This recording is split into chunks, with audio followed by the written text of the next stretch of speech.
Our next topic are toxic relationships. A toxic relationship is a relationship that harms at least one of the members. It could be between you and a family member, you and a friend, or you and a significant other. Really anyone you have a relationship with. Toxic relationships can harm both physically and mentally. There are different types of toxic relationships. Here are some of the most common characteristics. Typically, one may experience from another excessive controlling, manipulation, excessive perfectionism, emotional draining, or habitual lying. Different types of toxic relationships have different warning signs. In a controlling toxic relationship, one person frequently monitors another. They might have all of someone's passwords, check their phone, refuse to let them go anywhere without them, and constantly ask for their location or what they're doing.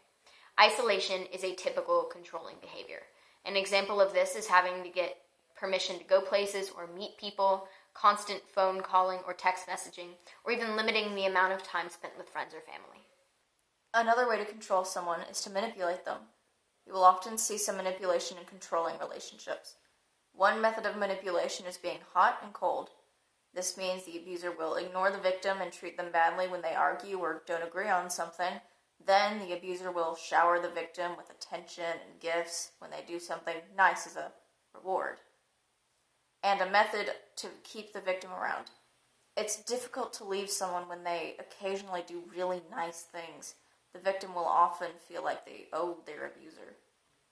Manipulation is done to influence or change the actions or feelings of others indirectly or with deception. In a manipulative toxic relationship, the victim always have to prove themselves to the abuser. They speak to the victim passive-aggressively. They twist the truth to make them seem like the innocent victim or to make the victim seem like the bad guy. They'll make mean jokes, and when someone stands up to them, they'll say it was just a joke or that they were being too sensitive. They will occasionally do something really nice, like giving the victim a gift out of nowhere, to make the victim feel like they owe their abuser. They make the victim's problems seem insignificant, or make them feel like they're overreacting by saying something like, "It's not that bad, suck it up." Or they will tell the victim how much worse their problems are to make the victim feel bad or like their problems are insignificant. Similarly, they emotionally blackmail as well. They might threaten suicide, self-harm, if someone doesn't do what they want. For example, if you break up with me, I will blank. Or if you tell that person I said that, I will blank. Even without the threats, if they are pressuring someone to do something that they really don't want to, either by ignoring that person until they do it, or just begging and not taking no for an answer, that is manipulation. In a perfectionist toxic relationship, the victim will never be good enough for the abuser because they want everything to be perfect. They may be controlling or won't let the victim have much freedom because of that need for perfection. They might think that for that relationship to be perfect, the victim must give all of their time and energy to that one relationship. This could make the abuser be restrictive of who the victim gets to see, when, and for how long. In a draining relationship, the victim is always the one who gives, but never the one who receives. For example, the victim gives time and effort to their abuser, but they don't give time and effort to you. The abuser always complains about their issues, but when the victim tells them they are upset, the abuser will make the victim's problems seem insignificant or like they're overreacting. This relationship will tend to leave the victim feeling exhausted. In a lying toxic relationship, the abuser lies a lot, but they do it in different ways that are a little bit less obvious. They could twist the truth to make the victim seem like the bad guy and make them seem innocent to other people, likely friends and family, either the victim's or theirs. They might lie about how they acted or what they said, and this person might use lies to make people turn against the victim or to make the victim think that they are a bad person. In a draining relationship, the victim is always the one who gives, but never the one who receives. For example, the victim gives time and effort to their abuser, but they don't give time and effort to the victim. The abuser always complains about their issues, but when the victim tells them they are upset, the abuser will make the victim's problems seem insignificant or like they're overreacting. This relationship will tend to leave the victim feeling exhausted.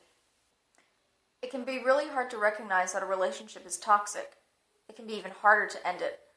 To end a toxic relationship, the first thing you have to do is assess the status of your relationship and if that person is treating you badly. Recognize it and understand that you deserve better.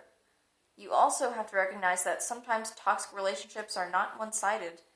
Think about the toxic traits you may have contributed so you don't bring them into any other relationships. If you think the relationship can be fixed, you can try that, but in order for this to work, both people have to make an effort. Talk to them about how you feel. The key to this talk is to seek to understand, not to assign blame. If trying to fix the relationship didn't work, or you don't think it would work, or just have no desire to try, are you committed to ending the relationship? If you aren't committed, then you won't be able to in the long run and will probably just come back to them later. If you've decided to end the relationship, be respectful to this person while ending it, but don't let them force you into changing your mind. When getting over a toxic relationship, it can help to have a friend you can talk to about it. Find an activity or hobby you love that can distract you from the person, and make sure to take time to yourself. I want to point out that it is very difficult to tell when you are in a toxic relationship because you are emotionally attached to that person and want to see the best in them. Usually the first people to notice will be the friends and family that are around you often. If you hear them say, "You seem so much happier when you aren't around this person," or "So-and-so hasn't been being very nice to you lately," you may want to keep an eye out because friends and family tend to be the first people to recognize a toxic relationship. loveisrespect.org is a wonderful website, and it has a quiz to help you figure out if your relationship may be toxic if you aren't sure. They have a call and text hotline and a chat on their website as well. Toxic relationships are very tricky, so if you have dealt with one and want to share what it was like or how you dealt with it, or if you have any questions, feel free to leave them in the comments. Thank you so much for supporting us. There will be information and resources in the description of this video for you to check out if you are interested, and we would appreciate it if you would like, subscribe, comment, and share our videos so this information reaches as many people as possible. Thank you.